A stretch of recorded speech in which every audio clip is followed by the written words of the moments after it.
Everyone, welcome back to my channel here with a new video এবং ভিডিওটা হচ্ছে বাংলাদেশে আইএফবিবির fitness model slash fit model ডিভিশনটা যে বডি বিল্ডিং ফেডারেশন এনেছে সেটা ফার্স্ট টাইম কেমন গেল সেটাকে আমরা দেখব।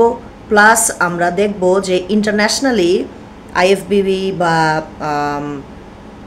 এনপিসি বা আর্নল্ডস এই জায়গাগুলোতে এ সমস্ত ইন্টারন্যাশনাল স্টেজে যখন ফিট মডেল ডিভিশনের খেলাগুলো হয় তখন কেমন হয় এবং ইন্টারন্যাশনালি মেয়েগুলো কেমন অবস্থায় থাকে আমরা সেগুলো কিন্তু দেখব।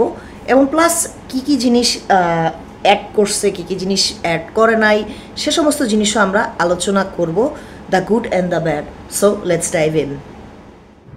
এখানে আমরা দেখতে পাচ্ছি সাইবেরিয়ান পাওয়ার শো ফিট মডেল ডিভিশন, কিন্তু বেশ কয়েক বছর হয়ে গিয়েছে যে এটা হচ্ছে ইন্টারন্যাশনালি। তো এখানে আমরা দেখতে পাচ্ছি মেয়েগুলো সার্টেন টাইপের পোজ দিচ্ছে, সার্টেন বডি স্ট্রাকচার, বাট এখানে কিন্তু যথেষ্ট এদের প্রত্যেকের মাসেল আছে এবং এদের বডি ড্রাই। এদের পরনে পানি কালারের হিল জুতা, 5 ইঞ্চি হিল, রাইনস্টোনের সাদা জুয়েলারি এবং স্প্যান্ডেক্সের গাউন। এই গাউনগুলো স্প্যান্ডেক্স ফেব্রিকের, বডি কনের না কিন্তু, হ্যাঁ। এবং এরা প্রত্যেকেই আপনার কমান্ড মেনে মেনে হচ্ছে এরা এদের গাউনের যে রাউন্ডে এরা হলো পোজিং করতেছে। তো গাউনের যে রাউন্ড থাকে সেখানে ইন্ডিভিজুয়াল পোজিং থাকে, আবার গ্রুপ পোজিংও আছে। তো আপনারা দেখেন এরা সবাই কিন্তু এদের মাসেলও ফ্লেয়ার করতেছে, ফ্লন্ট করতেছে, প্লাস এরা কিন্তু খুব গ্ল্যামারাসলি দাঁড়াচ্ছে।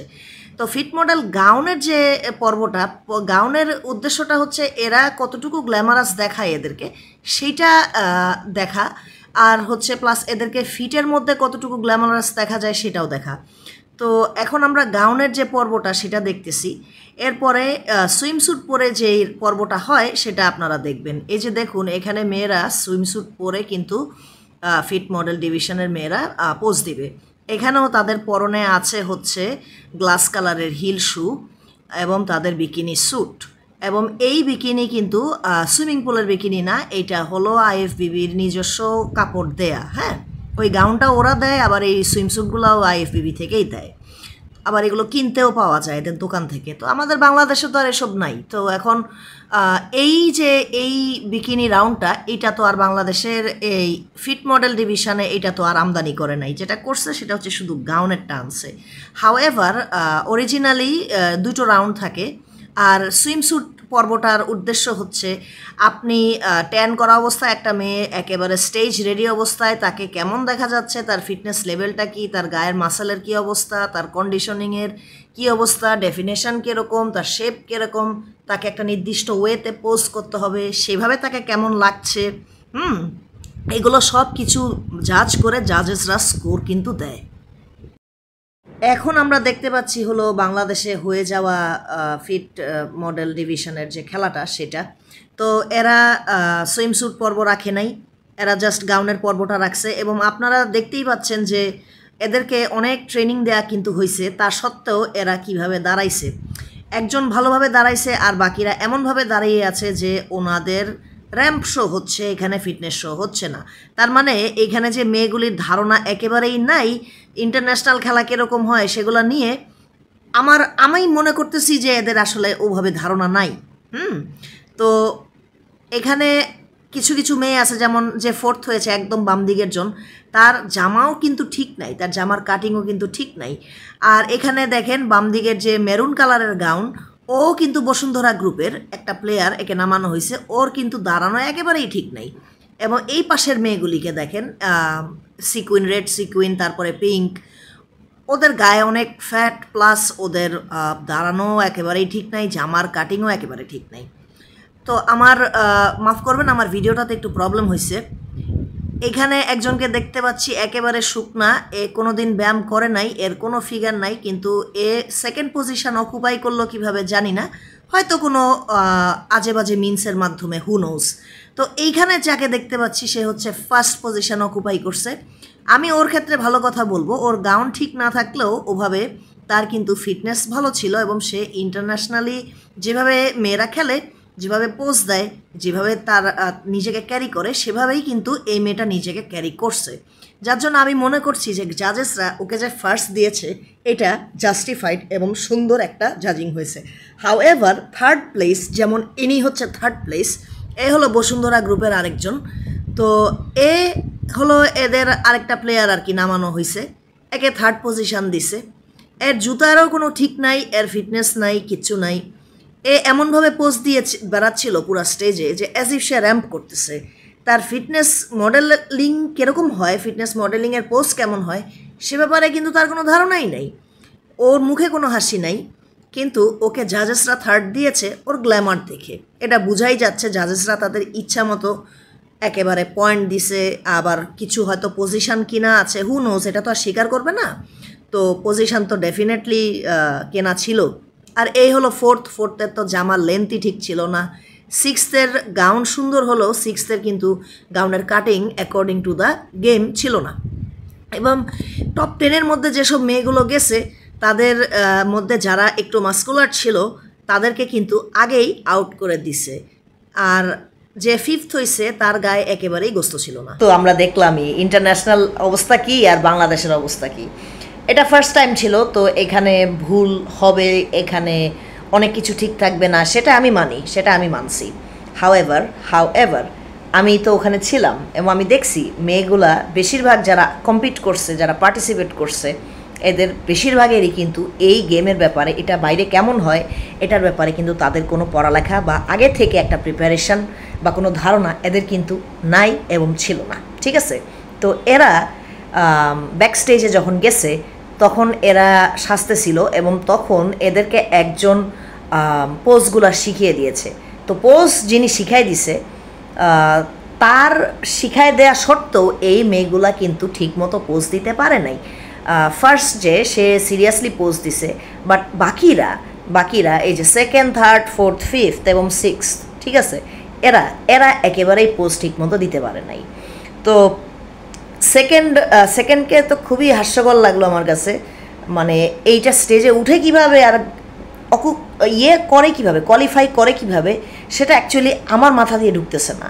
হ্যাঁ, কেন একে দেয়া হয়েছে এর কোনো কিছু একেবারে শুরু থেকে শেষ পর্যন্ত ঠিক ছিল না। সেকেন্ডকে কী জন্য দিল সেটা কিন্তু আমার কাছে মনে হচ্ছে যে এটা কোনো ডার্টি মিন্সের মাধ্যমে হয়তো সে আসছে, বা হয়তো তার পজিশন আগে থেকে কেনা, যেহেতু এই শোটা মারাত্মক পরিমাণে একটা স্ক্যাম শো ছিল, ঠিক আছে।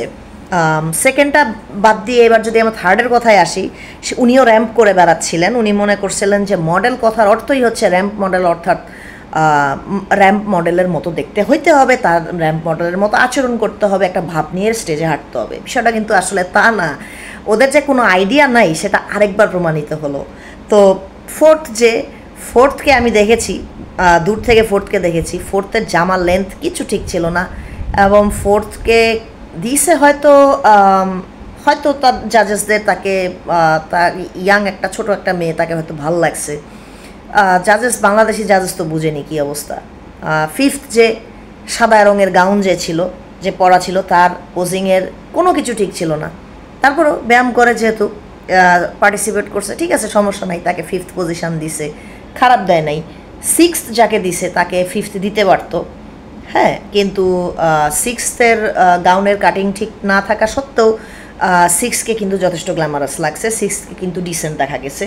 কিন্তু সিক্সকে কেন সিক্স দিল ব্ল্যাক গাউনকে, অফ শোল্ডার ব্ল্যাক গাউনকে, বুঝলাম না আসলে। হ্যাঁ, তো যাই হোক, আমি মনে করতেছি যে জাজিং ফেয়ার হয় নাই, জাজিং একেবারেই ফেয়ার হয় নাই। This is my personal opinion, জাজিং একেবারেই ফেয়ার হয় নাই। আর যারা জাজ প্যানেলে ছিল তাদের মধ্যে দুইজন মেবি ছিল হচ্ছে প্রফেশনাল, আর বাকিদের কথা আমি আর কিছু বললাম না। তো আমি আশা করি যে ফিট মডেল ডিভিশন যেহেতু বাংলাদেশে চালু হয়েছে, এটা সিরিয়াসলি গ্রো করবে এবং এখানে দুটো রাউন্ড অ্যাড করা হবে, একটা রাউন্ড লাগবে না। একটা রাউন্ডে আপনারা অ্যাকচুয়ালি মেয়েদের ফিটনেসটাকে আপনারা ধরতে পারবেন না, কারণ গাউনের পর্বটা আমি আগেও বলেছি, গাউনের পর্বটা হচ্ছে মেয়েদেরকে গ্ল্যামারাস কতটুকু দেখা যায় সেটা নির্ণয় করে, আর সুইমস্যুটের যে পর্বটা সেটা নির্ণয় করে হচ্ছে মেয়েদের ফিটনেসের লেভেলটা কীরকম, ঠিক আছে। এখন আপনারা যেটা করতে পারেন সেটা হচ্ছে দুটা রাউন্ড অ্যাড করবেন, একটা রাউন্ডের বদলে এবং সুইমস্যুটের রাউন্ড যেটা, সেটাতে আপনাদের যদি আপত্তি থাকে সেখানে, তাহলে আপনারা হচ্ছে ক্রপ টপ আর ইয়োগা প্যান্ট দিয়ে তাদের ফিটনেস টেস্টটা করে নেবেন, ঠিক আছে? শু পরায়, 5 ইঞ্চি হিল শু পরায় আপনারা হচ্ছে কাস্টমাইজ মডিফিকেশান করে আপনারা হচ্ছে ফিটনেস রাউন্ডটা নিয়ে নেবেন, তাহলে আপনাদের 2টা রাউন্ড হয়ে গেল, ঠিক আছে? এভাবে নেক্সট টাইম থেকে যদি করেন তাহলে ভালো হয়। এবং মেয়েগুলোকে আসলে, মেয়েগুলো যেহেতু ফার্স্ট টাইম ভুল করছে, এটা স্বাভাবিক, আমি এতটা হার্শলি ওদেরকে জাজ করতেছি না। I think the first position went to the right person, আর বাকি সবই ছিল বুলশিট, ঠিক আছে? তো হ্যাভিং সেড দিস, আমরা কম্প্যারিজন দেখলাম, আমরা দেখলাম যে বাংলাদেশে কী অবস্থা হয় আর বাইরের কী অবস্থা হয়, ঠিক আছে? তো এগুলাকে যদি সিরিয়াসলি নিতে চান তাহলে সিরিয়াসলি সুন্দর করে করতে হবে, সুন্দর করে পোজ দিতে হবে, হ্যাঁ, জুতা ঠিক থাকতে হবে, জামা ঠিক থাকতে হবে, ইউনিফর্মিটি থাকতে হবে জামার মধ্যে, ঠিক আছে? ট্যান করতে হবে, মেয়েগুলোকে ট্যান করানো হয় নাই, ঠিক আছে? তারপরে র্যাম্প মডেলিং আর ফিটনেস মডেলিং এক জিনিস না বাবা, তোমরা যারা র্যাম্প করো তোমরা র্যাম্পেই থাকো, ঠিক আছে? তোমাদের ওই বডি আর ফিটনেসের বডি এক না, ঠিক আছে? এখন যে কোনো রকমের ফিটনেস মডেল আপনি খুব এক্সট্রিম ক্যাটাগরিতে যান, সে বডি বিল্ডিং ক্যাটাগরি, বা আপনি বিকিনি ক্যাটাগরিতে চান, আপনি ফিগার ক্যাটাগরিতে যান, বা আপনি ওয়েলনেস ক্যাটাগরিতে যান, আপনার গায়ে মাসল থাকতেই হবে, ঠিক আছে? আপনি যদি বেত পাতা কাঠখিলা হন তাইলে কিন্তু আপনি ভাই প্রথমেই বাদ, কারণ আপনার কিছুই নাই, ঠিক আছে? এগুলা তো মানে মেয়েগুলার ভিতরে তো কিছুই ছিল না, হ্যাঁ। আর অনেকের তো জুতাও ঠিক ছিল না, সেকেন্ড যে ব্লু গাউন, সেকেন্ডের তো জুতাও ঠিক ছিল না, সে বুট পরে র্যাম্পে ওয়াক করছে। তো এর চেয়ে বেশি আর কিছু বললাম না। আশা করি ভবিষ্যতে ভালো হবে, আশা করি ভবিষ্যতে এই শোটা চলবে এবং আর একটু উন্নত হবে। Having said this, I am wrapping up and tata, signing off.